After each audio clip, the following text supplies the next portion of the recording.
तो question 33 DK Goyal की book से आपके पास ये क्वेश्चन है। याद है ना बुक कौन सी है आप लोगों की? अभी डीके गोयल से कर रहे हैं हम। डीके गोयल की बुक का क्वेश्चन है क्वेश्चन नंबर 33। और ये जो एडिशन है ये कौन सी एडिशन का क्वेश्चन है? ये है एडिशन 21-22 का क्वेश्चन है। वहां पर 33rd क्वेश्चन है ये, बट क्वेश्चन हम आपकी इमेज नहीं देख रहे हैं आपके सामने। देखिए क्वेश्चन को ध्यान से पढ़ना है और समझना है पहले तो, ठीक है। Adhiraj and Karan were partners in a firm sharing profits and losses in a ratio of 3:2। तो दो पार्टनर है, रेशियो गिवन है। On 31st March 18 the firm dissolve, ठीक है जी। 31 मार्च को फर्म का डिसोल्यूशन हो रहा है, फर्म बंद हो रही है, ठीक है। After the transfer of assets, कहता है आफ्टर एसेट्स को ट्रांसफर करने के बाद, ध्यान से वर्डिंग बहुत इंपॉर्टेंट है और वर्डिंग तभी क्लियर होगी जब आप अच्छे से पढ़ेंगे चीजों को, ठीक है।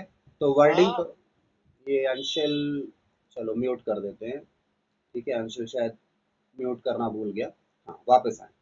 तो मैं क्या कह रहा था, क्वेश्चन ने क्या कहा है वो तभी समझ में आ पाएगा जब आपका क्लैरिटी लेवल, आपका अंडरस्टैंडिंग लेवल अच्छा होगा, ठीक है। तो उन्होंने कहा आफ्टर द ट्रांसफर, मैं इसे हाईलाइट करूं, कहता है after the transfer of assets other than cash and bank, ठीक है। तो कहता है कैश और बैंक को छोड़ के बाकी एसेट्स को ट्रांसफर करने के बाद and third party liabilities to realisation, यानी दोनों चीजें ट्रांसफर हो चुकी। पहला क्या ट्रांसफर हो चुका? एसेट्स ट्रांसफर हो चुकी। दूसरा लायबिलिटीज ट्रांसफर हो चुकी। कहां पर? रियलाइजेशन अकाउंट में, ठीक है।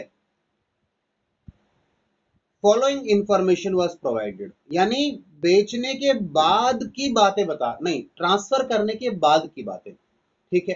कहता है एसेट जो फर्नीचर है वो इतने में बिक गया, ठीक है। फर्नीचर बिक गया 70,000 में, और 68 में बाय ऑक्शन, नहीं अच्छा सॉरी कहा फर्नीचर ऑफ 70,000 का फर्नीचर था, वो बिक कितने में गया? 68 में, यानी बैलेंस शीट में होगा, बैलेंस शीट में पड़ा होगा पहले से, तो ठीक है। और वो आपने 68 में बेच दिया, ऑक्शन कर दिया, नीलामी की, और ऑक्शन में बिका 68 में, और 2000 ऑक्शन में ना जो कमीशन देना पड़ गया, जो ऑक्शनर था ना, ऑक्शनर जिसने ऑक्शन करवाया, जिसने ऑक्शन में हेल्प की आपकी, उसे आपने 2000 का कमीशन दिया। तो नेट नेट आपके पास 68 आएंगे और 2000 आप पे करेंगे, यानी अगर नेट वैल्यू बोलूं तो आपको 66,000 मिले हैं इसके। आप उसे आप नेट 66 लिख लीजिए, या 68 आए और 2000 गए लिख लीजिए, आपकी इच्छा है, ठीक है। क्या ये बात क्लियर है सभी को? बताइए। इसके बाद मुझे बताते रहा करो क्लियर है क्या या नहीं, ये बात समझ में आई सभी को? सर क्वेश्चन केवल इतना सा था कि ये हुआ क्या, ये मत सोचना इसका भी करना क्या है। आपको ये जो चीज हुई ये समझ में आ जानी चाहिए, करना क्या है इस पर बाद में चलेंगे। ये भी क्वेश्चन ने बता दिया कि फिलहाल हम जो है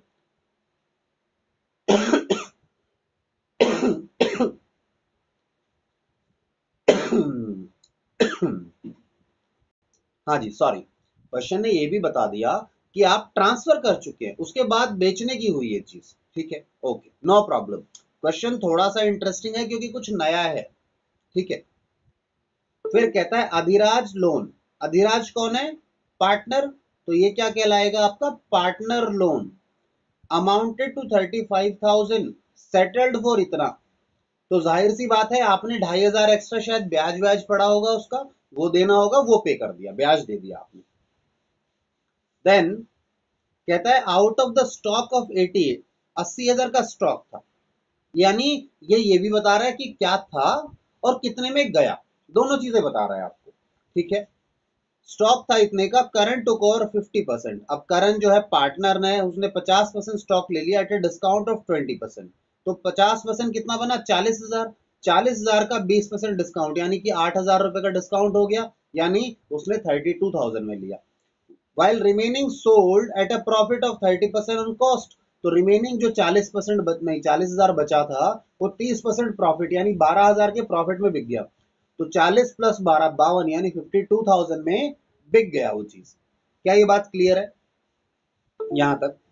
ये सेकंड पॉइंट, थर्ड भी देखा हमने, फर्स्ट भी देखा, सेकंड भी देख लिया।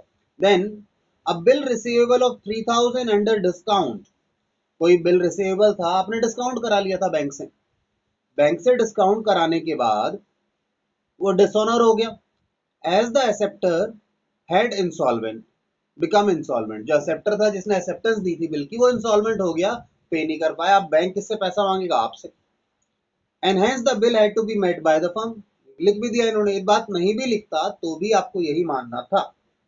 चलिए, देन पॉइंट नंबर 5 कहता है PNL show the debit balance of इतना रुपीस। तो पीएनएल का डेबिट बैलेंस तो आपको पता है डायरेक्टली पार्टनर्स में बढ़ जाता है। Now realisation expenses amounting to 2000 were paid by Adhiraj, तो एक खर्चा है, पेमेंट लायबिलिटी पार्टनर ने कर दी तो पार्टनर का अकाउंट क्रेडिट कर देंगे। पास journal entries for the above transactions, ध्यान देना, कहता है अबव के लिए एंट्री करो केवल, बाकी मत करना, ठीक है? यानी रियलाइजेशन में जो एसेट्स को ट्रांसफर किया गया था उनके लिए मत करो, अबव के लिए कर दो, यानी जो अभी बिकी हैं चीजें, आपने ली हैं, खरीदी हैं, उनके लिए एंट्री कर दो on dissolution of the firm. ठीक है, अब देखो इन्होंने अगर आंसर की बात करें, ध्यान से देखना, डेबिट पहले में उन्होंने आंसर दे रखा है, सेकंड का भी आंसर दे रखा है, थर्ड का, देखो ध्यान से देखना, इन्होंने अब आंसर को नहीं दिखवाना चाह रहा, मैं बस ये बताना चाह रहा हूं कि इस क्वेश्चन में आपसे नहीं निकलवा रहा कि पार्टनर को कितना पे करोगे, क्या नहीं करोगे, ये सब नहीं पूछ रहा आपसे, वो आपसे वो कह रहा है कि इनकी एंट्रीज करके बता दो। ठीक है, वन जर्नल एंट्रीज कर ले, क्या इसकी बताइए, कर ले जर्नल एंट्रीज। आइए जर्नल एंट्रीज करते हैं। तो जर्नल एंट्रीज करने के लिए आपको क्या करना पड़ेगा, देखिए जी, हमें एक फॉर्मेट चाहिए ब्लैंक जर्नल का, ब्लैंक पड़ा है, आइए जी,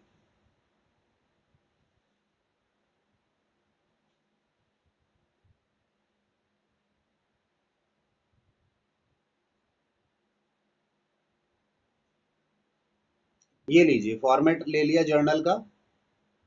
और दूसरी तरफ हम क्या कर रहे हैं, मैं इस क्वेश्चन को दोबारा से आपके पास लेकर आ रहा हूं, आपकी स्क्रीन पर ब्लैंक रहे, ये लीजिए। ठीक है, तो यहां से हम क्वेश्चन को जर्नल एंट्री करना शुरू करेंगे। ठीक है, आइए तो जर्नल एंट्री करें। सबसे पहले आपने फर्नीचर बेचा, पहली एंट्री देखना, फर्नीचर 70,000 का 68 में बिका और 2,000 का कमीशन है, तो आपने कितने का था छोड़ दो, ये तो जो था वो तो गया, अभी बिका कितने में उस पर ध्यान देंगे। अच्छा बिका, तो ध्यान देना, आंसर नंबर, आंसर है 33rd का, ये जर्नल एंट्रीज करनी है, ध्यान दीजिएगा सारे बच्चे। तो जो फर्स्ट है इसकी जर्नल एंट्री, फर्नीचर बिका, तो आपके पास इन्होंने कैश बैंक कुछ बताया हुआ है क्या, other than cash in hand and at bank, दोनों है तो बैंक में लेंगे क्योंकि कैश को भी बैंक में ट्रांसफर किया होगा, तो बैंक में करना। पैसा आया आपके पास, bank account debit to realisation account.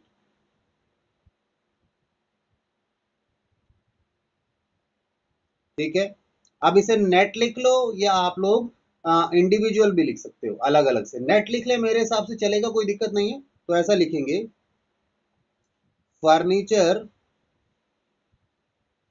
Realised यानी कि sold and commission paid, commission paid, आपने कमीशन पे कर दिया, कमीशन कितना पे किया था, 68 का था, 2,000 रुपए कमीशन पे कर दिया। अगर 2,000 का कमीशन पे किया है आपने तो बाकी आपके पास कितना आ गया जी, 66,000, नेट अमाउंट लिख रहे हैं, ध्यान दीजिएगा। क्या ये बात क्लियर है आप लोगों को? मुझे आंसर से लेना देना नहीं है, फिर भी आप आंसर देखना चाहते हैं तो देख सकते हैं। ठीक है, चलिए मैं आंसर दिखा देता हूं आप लोगों को, इन्होंने जो पहले वाले में आंसर किया, मुझे आंसर से कोई लेना देना नहीं है, बट फिर भी मैं आपको आंसर दिखवा रहा हूं कि इन्होंने बैंक को डेबिट किया और रियलाइजेशन को क्या किया, क्रेडिट किया। क्यों किया है वो इंपॉर्टेंट है, किया है वो इंपॉर्टेंट नहीं है, क्यों हुआ है वो इंपॉर्टेंट है। तो मुझे बताओ क्या आपको समझ में आया कि यहां पर रियलाइजेशन क्रेडिट क्यों हुआ है। सर यहाँ फर्नीचर क्रेडिट होना चाहिए था, बट आप भूल गए कि फर्नीचर का नाम बदलकर क्या हो चुका है, रियलाइजेशन। यानी सभी एसेट्स और सभी लायबिलिटीज का नाम बदलकर क्या हो चुका है, रियलाइजेशन हो चुका है। क्या सहमत है मेरी बात से सभी, बताइए। Yes, sir. Then we are moving next second entry पर। सेकेंड एंट्री पर मैं आपका वेट करूंगा और बताइए, यहां बताइए इसका क्या एंट्री होनी चाहिए, सेकंड की। मुझे एंट्री पता है, क्यों, लॉजिक क्लियर रखो। देखो लायबिलिटी थी, लायबिलिटी गई, क्रेडिट हो गई, नहीं सॉरी डेबिट हो गई लायबिलिटी, ठीक है। प्लस अलग से अभी ब्याज और देना पड़ा, तो ब्याज नुकसान है, नुकसान के लिए हम नया अकाउंट तो बनाएंगे नहीं, रियलाइजेशन ही डेबिट कर लेंगे। बाकी 37,000 की पेमेंट हो गई, 37,500। देखिए अधिराज लोन,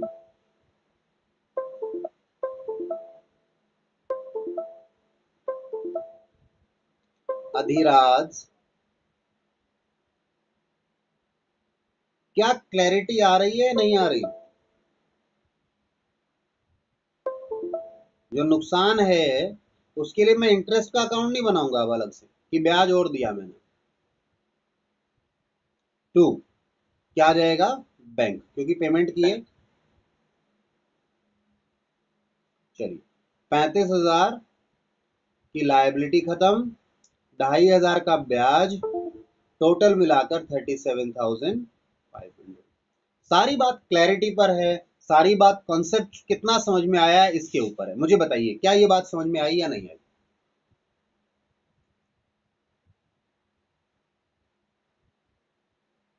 तो रियलाइजेशन क्यों आया? एक बात बताओ, 2,500 का इंटरेस्ट है या नहीं है, अभी ये बताओ। क्योंकि 35,000 की तो लायबिलिटी थी, आप उसे 37,500 दे रहे हो, तो 2,500 एक्स्ट्रा दे रहे हो नहीं दे रहे, Yes, sir. है ना। तो लोन की बुक वैल्यू तो कितनी थी, 35,000 रुपए केवल। लोन की बुक वैल्यू तो केवल 35 ही थी, तो जो जितना है उतना ही तो खत्म होगा वो तो, यानी वो अकाउंट तो उतना ही खत्म कर सकते हो।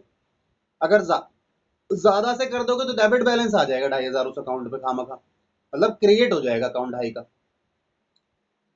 समझ रहे हो कुणाल, ठीक है। Yes, sir. हाँ अच्छा, उसके बाद अभी जो 2,500 का नुकसान है इसके लिए अलग से इंटरेस्ट अकाउंट तो बनाओगे नहीं, क्योंकि नहीं तो इंटरेस्ट अकाउंट बना लोगे फिर इंटरेस्ट को खत्म करते घूमोगे। तो हमने क्या कहा, फिलहाल नॉमिनल अकाउंट का नाम क्या है, जैसे रियलाइजेशन को आप पीएनएल मान के चलो, याद है, अगर मैं पीएनएल लिखता तो मेरे ख्याल से कम आपत्ति होती। क्यों, पीएनएल को आप यूज कर रहे थे पहले, ठीक है, उसकी आदत थी हमें कि पीएनएल से मतलब पता था, जस्टिफाइड रीजन था, समझ में आती थी। रियलाइजेशन भी तो पीएनएल की तरह बिहेव कर रहा है अभी, सारे फायदे सारे नुकसान कहाँ आने हैं, रियलाइजेशन में। बताइए क्या ये बात क्लियर है। Yes, sir. हाँ, और कोई बच्चा हो जिसको समझ नहीं आ रहा हो तो बता सकता है, ठीक है। बट आप सभी ईमानदारी से समझते चलें। हो सकते हैं बहुत बच्चे होंगे मेरे पास, मुझे पता है आपके पास अभी फिलहाल क्लास में 50% प्लस बच्चे ऐसे बैठे हैं जिनको समझ नहीं आ रहा होगा, बट वो चुपचाप बैठे हैं, ठीक है। और बाद में वो परेशान घूमेंगे, अभी नहीं घूमेंगे, बाद में 12वीं हो जाएगी, ग्रेजुएशन हो जाएगी ना, उसके बाद चक्कर लगाएंगे वो, और उस समय कोई साथ देने वाला नहीं मिलेगा, मैं खुद साथ नहीं दे पाऊंगा। क्यों, अब अकेले बच्चे को कैसे मेहनत कराऊं, ठीक है ना। 12वीं क्लास में आप बैठ नहीं सकते क्योंकि टाइम नहीं है आपके पास इतना। दूसरा शर्मिंदगी महसूस होगी आपको, ठीक है, विल फील एम्बेरस्ड कि भाई आप इन बच्चों के साथ कैसे बैठे। तो अभी this is the right time जहां आपको अपनी समस्या पूछनी चाहिए कि सर ये बात है, ये समझ नहीं आया, and we will be able to help you, ठीक है। वो बहुत इंपॉर्टेंट है सभी के लिए। चलिए चलिए, लोन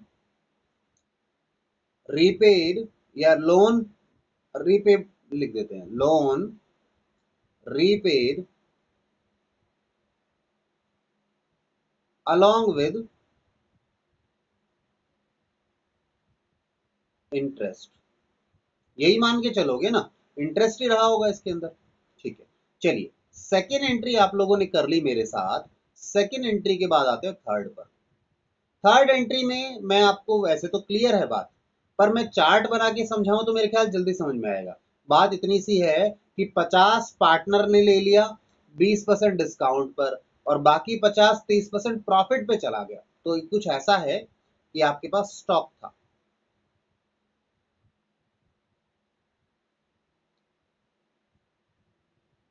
50% पार्टनर ने ले लिया, और पार्टनर का नाम क्या है, करण है, है ना? हाँ, करण। करण ने ले लिया,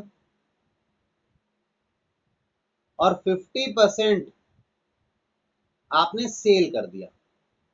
ठीक है, जो पार्टनर ने लिया एट 20% डिस्काउंट लिया, और जो सेल किया वो 30% प्रॉफिट में बेचा। ठीक, चलिए, तो देखिए कैसे करेंगे। भाई था कितने का, 80 का तो टोटल था, तो 80 का 50% कितना होता है, 40,000।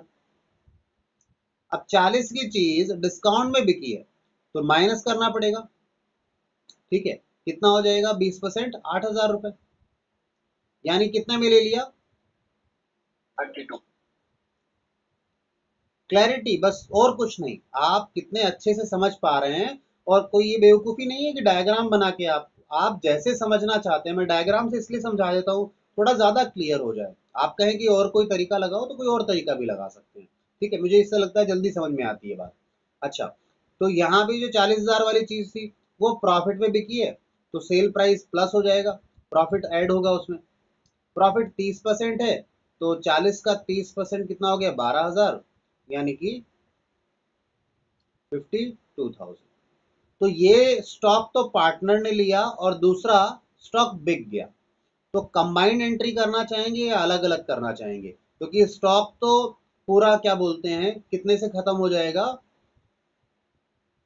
बोलो, कंबाइंड करोगे या अलग अलग करोगे? जिनका दिमाग बहुत अच्छे से चलता है, ज्यादा सोच सकते हैं, उन्हें कंबाइंड कर लेना चाहिए। जिन बच्चों को लगता है नहीं, मैं इतना ध्यान, मतलब मुझसे गलती हो सकती है, तो वो स्लो चल ले, या फिर रफ में कर ले दोनों की एंट्रियां पहले। ठीक है, अगर उसे लगता है मेरे पास समय है तो रफ में करके देख ले, जैसे यहाँ करें। यहाँ पे एंट्री होनी चाहिए पार्टनर्स कैपिटल। ठीक है, यानी कि करण। ठीक है, एक्सपेरिमेंटेशन है, जितना आप एक्सपेरिमेंट करेंगे चीजों के साथ उतना फायदा है। ठीक है, प्रॉफिट जुड़ के ही होगी एंट्री, तो कोई ये मत सोचना कि प्रॉफिट की एंट्री भी करनी है क्या, रियलाइजेशन ऑटोमेटिकली एडजस्ट करेगा उसको। और यहाँ एंट्री क्या होगी जी, यहाँ बिक गया तो बैंक में पैसा आ गया।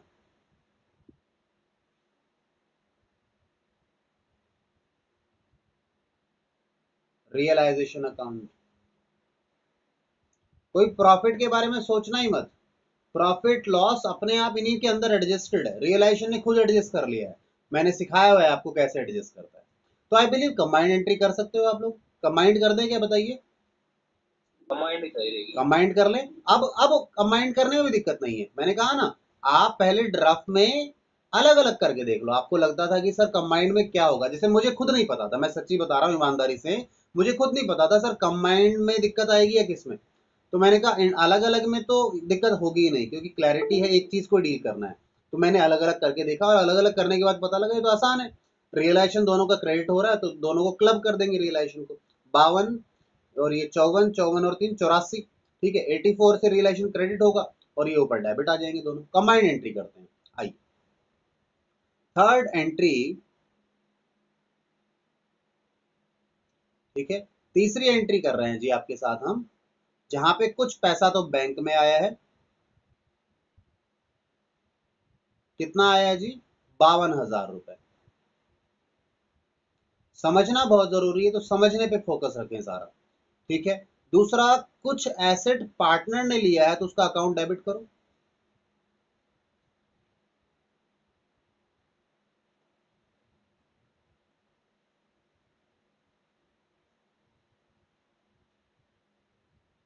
मजा आ रहा है, नहीं आ रहा? यहां ज्यादा मजा है। क्यों? यहाँ ज्यादा मुश्किल है? मुश्किल नहीं है, मतलब यहाँ वही कर पाएगा जिसकी कॉन्सेप्चुअल क्लैरिटी है। और जो अकाउंट बनाने वाला था वो रट जाता था, सिस्टम ऐसे कर दो, यहाँ डाल दो, वहां डाल दो, मतलब लॉजिक तो था, बट ज्यादा दिमाग नहीं लगाना पड़ रहा था। ठीक है, ऐसा तो नहीं कहा दिमाग बिल्कुल नहीं लगाना पड़ रहा था, थोड़ा कम लगाना पड़ता था, यहाँ ज्यादा है। और ये करण ने जितने में लिया था, कितने 32 में लिया था, और ये टोटल 84,000। पार्ट ऑफ स्टॉक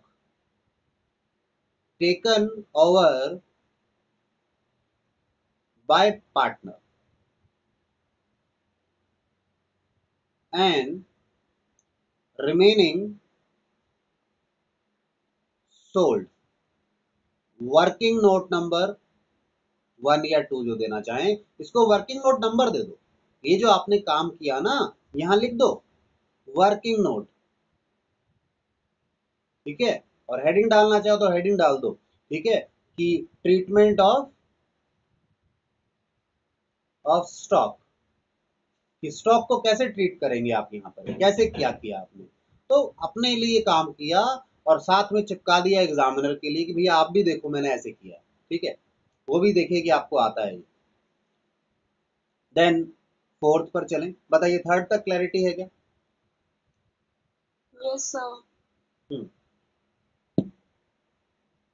चलिए, इसके बाद अच्छा एक चीज मैंने बताया हुआ है, होमवर्क आप भेजेंगे तो आपके हर पेज पर आपका नाम लिखा होना चाहिए, ठीक है। मैंने पहले बता रखा है, विदाउट नेम होमवर्क भेजेंगे मैं रिजेक्ट कर दूंगा, ठीक है।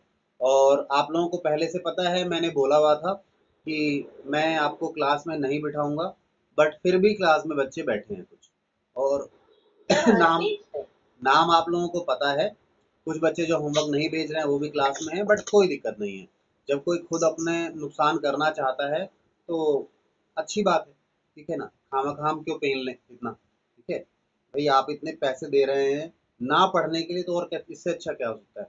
माता पिता के साथ सबसे बड़ा विश्वासघात तो खुद कर रहे हैं हम, ठीक है। तो हमें और क्या परेशान करो, बट थोड़ा सा हमें भी लगता है कि उन्हें एक बार सूचित करना चाहिए। तो मैं कॉल करना शुरू करता हूँ, ठीक है ना। जो बच्चे होमवर्क नहीं भेज रहे, जैसे मनीष के घर वालों से बात करनी है हमें, ठीक है। और देखता हूँ और किस किस ने नहीं भेजा है, ठीक है ना। पता है आप लोगों को जिन्होंने नहीं भेजा है, ठीक है, मेरे पास लिस्ट है, मैं अभी उस पर जाना नहीं चाह रहा कि क्वेश्चन करना है अभी, ठीक है। चलिए आइए, जो पढ़ रहे हैं उनको तो पढ़ा लें। अनदर, अब बिल रिसीवेबल 3000 का रिबेट में था। बिल रिसीवेबल आपके यहाँ है ही नहीं बिल्कुल, आपको याद हो तो, क्योंकि आपने तो डिस्काउंट करा लिया था। रिबेट समझ रहे हैं, रिबेट लिख दिया कि मैंने कहीं पे, मैंने रिबेट वर्ड बोला कहीं, शायद गलती से बोल दिया अंडर डिस्काउंट। वो रिबेट मतलब डिस्काउंट ही है, ठीक है ना। वो आपने डिस्काउंट करा रखा था, डिस्काउंट हो गया। तो जैसे ही आपने डिस्काउंट कराया था, याद करो आपके यहाँ से तो जो बिल था वो चला गया था, तो आपके यहाँ तो जीरो चीज थी आज, बुक वैल्यू में कुछ भी नहीं है। अब वो अचानक से आपके लिए पेमेंट करनी पड़ रही है, तो आपका नुकसान है, सीधा सीधा सीधा नुकसान है ना। तो नुकसान है तो उसकी एंट्री क्या करोगे? सर 3000 का नुकसान है सर। मैंने कहा ठीक है, 3000 का नुकसान है, तो देखिए क्या एंट्री करेंगे। एंट्री करेंगे जी, तो सर बात समझ में नहीं आई। क्या समझ नहीं आया बेटा, क्या कह रहे हो? ये क्वेश्चन वापस बताओ क्या बोल हाँ, रहे। मैं ये कह रहा हूं कि आपके पास एक बिल था जो आपने डिस्काउंट करा लिया था, याद है, बिल्स ऑफ एक्सचेंज क्लास 11 का। डिस्काउंटिंग करा लेते थे बिल की, तो क्या होता था, आपको तो पैसे मिल जाते थे, और बिल किसके पास चला जाता था? बैंक के पास। अब बिल का पैसा कौन लेता था? बैंक। किससे लेता था? जिसने एक्सेप्ट किया था। कहानी याद है या नहीं? हाँ ये याद है। ठीक है, तो अब बिल आपके पास है ही नहीं।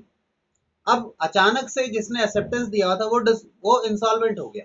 अब बिल की पेमेंट आपको करनी पड़ रही है, पर आपकी बुक्स में बिल तो है ही नहीं, ठीक है। तो अब वो एक अनरिकॉर्डेड लायबिलिटी की तरह ट्रीट हो गया कि आपने पेमेंट करनी है, और डेबिट में आपके पास एसेट कोई था नहीं, ठीक है, कोई लायबिलिटी भी नहीं थी पहले, ठीक है, नुकसान हो गया। अब दूसरा पार्टनर से आप पैसे लेते, जो इंसॉल्वेंट हो गया, नहीं जिसने एक्सेप्ट किया था उससे पैसे लेते, बट वो भी इंसॉल्वेंट हो गया, वो भी डूब गया, तो आपका तो बैड डेट हो गया बिल, ठीक है। तो आप जब पेमेंट करोगे तो किसको करोगे? बैंक को।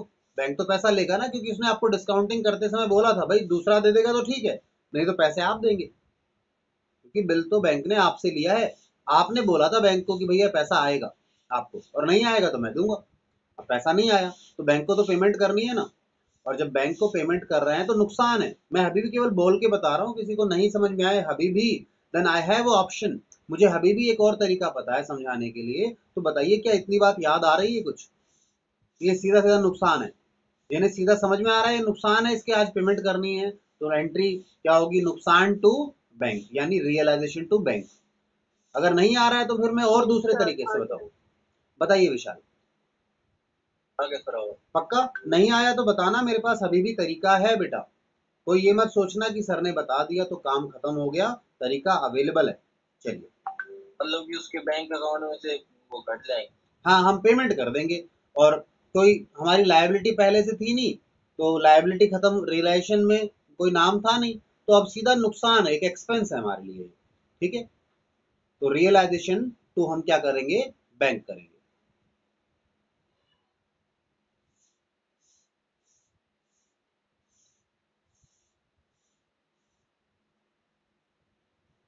एक दो दिन और लगाएंगे जहां तक मुझे लगता है, इसमें अब हमने जर्नल एंट्री वाले क्वेश्चंस करने हैं आपके साथ, वो पेंडिंग पार्ट बचा हुआ था, मैं भूल गया था। Realisation to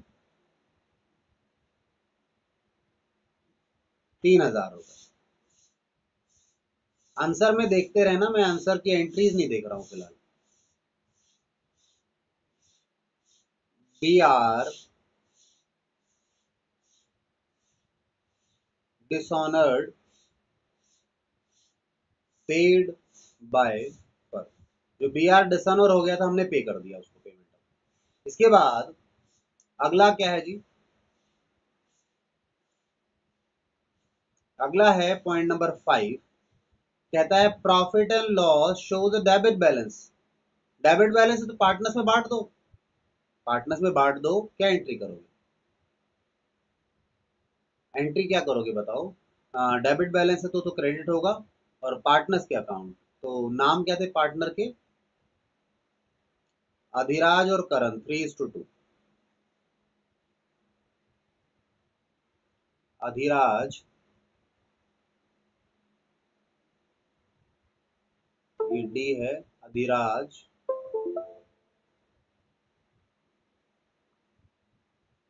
Karan, Karan's capital account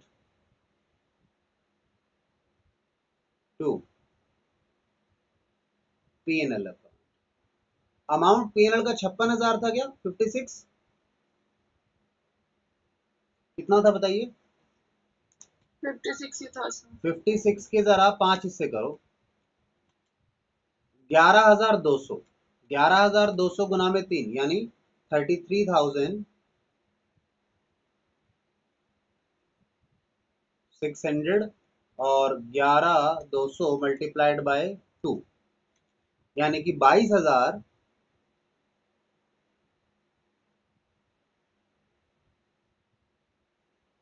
22,400 रुपए। ठीक है, PNL debit balance transfer to capital account, capital account में ट्रांसफर कर दिया, यही होना था इसका ट्रीटमेंट तो आई बिलीव। अगला देखें, लास्ट हमारे पास बचता है रियलाइजेशन की खर्चा। रियलाइजेशन का खर्चा है 2,000 जो कि अधिराज ने पे कर दिया। मैंने कहा अच्छा अधिराज ने पे कर दिया तो बेचारे को तो पेमेंट हमें करना चाहिए, ठीक है, उसके यानी उसके खाते में जोड़ देना चाहिए, नुकसान हमारा है। पे किसने कर दिया, अधिराज ने पे कर दिया। तो आइए, रियलाइजेशन का खर्चा था, फर्म का नुकसान था, तो फर्म का नुकसान है, पेमेंट कर दी अधिराज ने, तो पे तो हम नहीं कर रहे, बट उसके अकाउंट में एंट्री तो कर लें, उसके खाते में जोड़ें इसको। तो realisation to Adhira,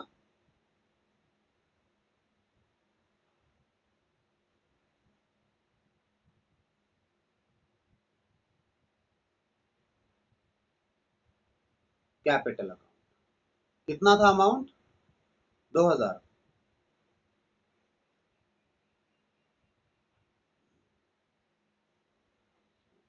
realisation expenses paid by partner adjusted या रिकॉर्डेड। ठीक है, चलिए, तो ये एंट्रीज होनी थी, इसके अलावा आपने क्वेश्चन में कुछ भी नहीं करना। तो ये 6 एंट्री थी आपके यहाँ। मुझे बताइए क्या ये 6 एंट्री आप लोगों को समझ में आई, बताइए। यस सर, ठीक है, चलिए, यस सर। तो मैं इस क्वेश्चन का आपको जो पार्ट है व्हाट्सएप भी कर देता हूँ सभी बच्चों को, ठीक है, जिनको भी देखना हो दे कैन सी इट। और ऐसे और जो क्वेश्चंस हैं आप लोगों ने करने हैं, ठीक है, और प्लीज उन्हें आप ईमानदारी से करना शुरू कीजिए ताकि आपको बेनिफिट मिले इसका, ठीक है, अदरवाइज प्रॉब्लम आएगी, ठीक है ना। चलिए मुझे बताइए अब और क्या डाउट है इसमें, किसी का डाउट है तो बताइए, फिर आगे चलें। इस क्वेश्चन पे मैं डाउट्स टेकअप कर लेता हूं पहले और फिर आगे चलने वाले हैं, तो बताइए जी क्या डाउट्स हैं। क्वेश्चन आपके सामने है, आंसर हमने जो किया है वो भी आपके सामने है, तो आपको क्वेश्चन में डाउट है, आंसर में डाउट है, मुझे बताइए, फिर आगे चलेंगे।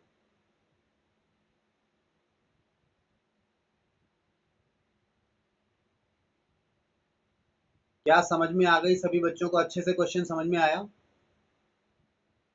Yes, sir. ठीक है। अच्छा मुस्कान, मुझे ना क्वेश्चन नंबर 1, 2 और 3 आप व्हाट्सएप कर देना कल, ठीक है, हम आगे के क्वेश्चंस को टेकअप करना चाहेंगे, ठीक है, या आप कहें तो मैं आज बिजनेस स्टडीज की जगह अकाउंट्स का ही एक क्वेश्चन और कर लें, हम जर्नल पर बेस्ड ही, आप जैसा कहेंगे ऐसा कर लेंगे। अगर करना हो तो मुझे व्हाट्सएप कर देना, हम उसे देख लेंगे, ठीक है। आंसर देखिए अच्छे से, मतलब एक एक चीज समझिए आप लोग कि ऐसा क्या हुआ, क्यों हुआ, क्या करना है इसमें, और जहां मेरी सहायता चाहिए बताइए प्लीज।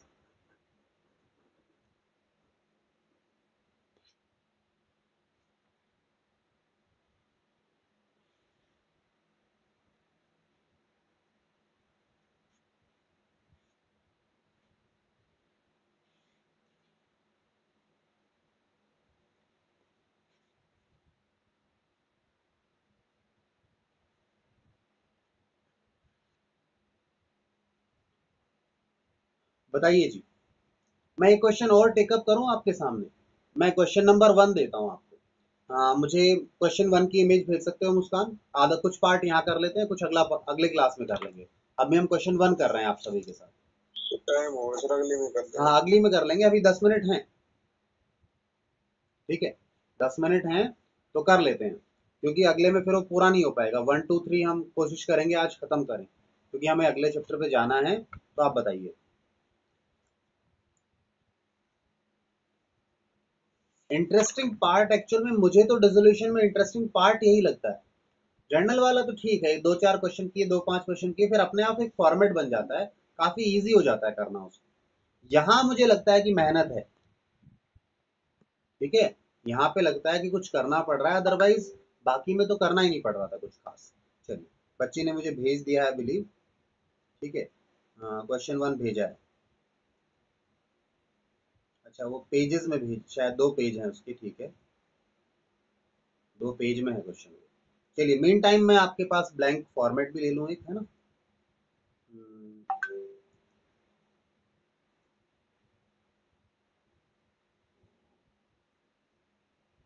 और ये पुराने वाला था, इसको डिलीट कर देते हैं, ये हमने कर लिया, तो एक ब्लैंक फॉर्मेट ले लें।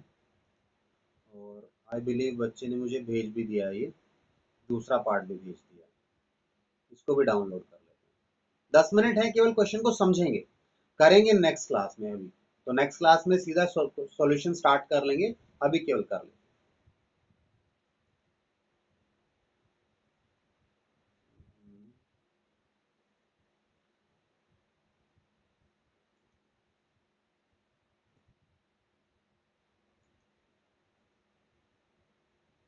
हाँ जी, तो ये लीजिए, क्वेश्चन को केवल मैं यहाँ ले आता हूँ, समझते हैं इस क्वेश्चन को, केवल करेंगे अगली क्लास में। तो ये पहला पार्ट लीजिए आपकी स्क्रीन पर, ठीक है, और साथ में इसका मैं दूसरा पार्ट भी लेकर आता हूँ।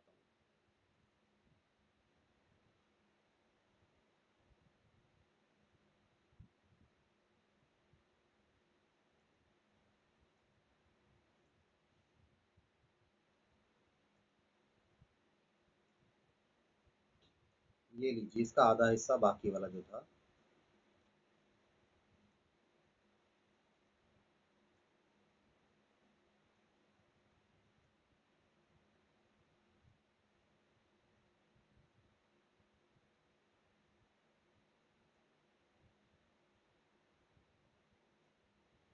ये लीजिए, क्वेश्चन में इन्होंने हमें क्या कहा है, ये पहला क्वेश्चन है आपके सामने। क्वेश्चन नंबर 1 है हमारा, डीके गोयल की बुक है, डीके गोयल की बुक है और एडिशन है इसका 21-22, 2021-22 में का क्वेश्चन है आपकी बुक में ये। और वहां पे पहला क्वेश्चन तो कहता है Manoj and Nand were partner sharing profits and ratio of 3:2। ठीक है, आई बिलीव क्वेश्चन क्लियर है, आप लोगों की स्क्रीन पर समझ में आ रहा होगा। ठीक है, कहता है पास journal entries under following situations at the time of dissolution. कहता है जर्नल एंट्रीज पास करनी है, सिचुएशंस बता रखी है। ठीक है, ये सिचुएशंस हैं, यानी इन चीजों की एंट्री पास करनी है, इन सिचुएशंस की एंट्री पास करनी है। सबसे पहले इन्होंने कहा workman compensation reserve stood at 1 lakh and there is no liability toward workman compensation reserve। बड़ी सिंपल एंट्री है, बताइए कोई बताना चाहेगा क्या एंट्री करेंगे यहाँ पे? Yes, sir. हाँ बोलिए। The workman compensation डेबिट हो जाएगा और वो बढ़ जाएगा दोनों पार्टनर्स में। बिल्कुल, पीएसआर में और बांट वही देंगे। 50-50। बिल एग्जैक्टली एकदम सही है, पार्टनर्स में बांट देना, क्योंकि इसके अगेंस्ट कोई लायबिलिटी है नहीं, तो रिजर्व पार्टनर्स में बढ़ जाएगा, उनकी कैपिटल में चला जाएगा। देन अनदर वन, सिंपल है ये बिल्कुल, workman compensation reserve stood at 1 lakh and there is a liability in respect of it is ascertained 75,000। तो क्या करोगे बताइए, कोई बताएगा क्या करेंगे यहाँ पे?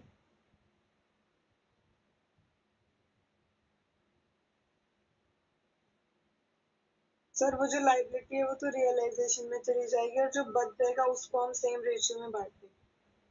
हाँ, जितनी लायबिलिटी है, मैं पलक ने बोला वो सही बोला है, बस उसकी लैंग्वेज में थोड़ा करेक्ट कर देता हूँ।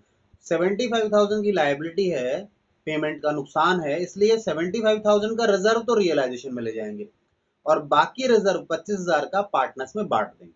ये एक ट्रीटमेंट है इसका। ठीक है, अभी पेमेंट की बात नहीं करवा रहा, वो ये नहीं कह रहा कि पेमेंट करो, कहता है इसका क्या करोगे।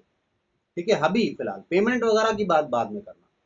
देन थर्ड एंट्री बताइए, आंसर नहीं देखना, और आंसर बेकार है, आंसर क्या करना है, एग्जाम में दिया नहीं होगा, खुद से करना है तो सोचना शुरू करें। थर्ड, थर्ड का ट्रीटमेंट बताओ जी।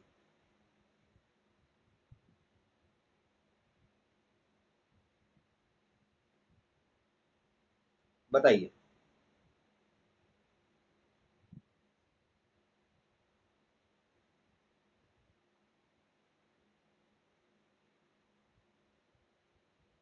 मुस्कान? मम्मी का नहीं पता। अच्छा नहीं पता, मुस्कान बताना चाहेगी। मुस्कान है, कुणाल है, बाकी बच्चे हैं ना अभी? ये आज मैंने ब्रेक नहीं दिया बच्चों को, कहीं बच्चे भाग नहीं गए बच्चे। मुस्कान तो है, कुणाल नहीं है बस, विशाल भी है।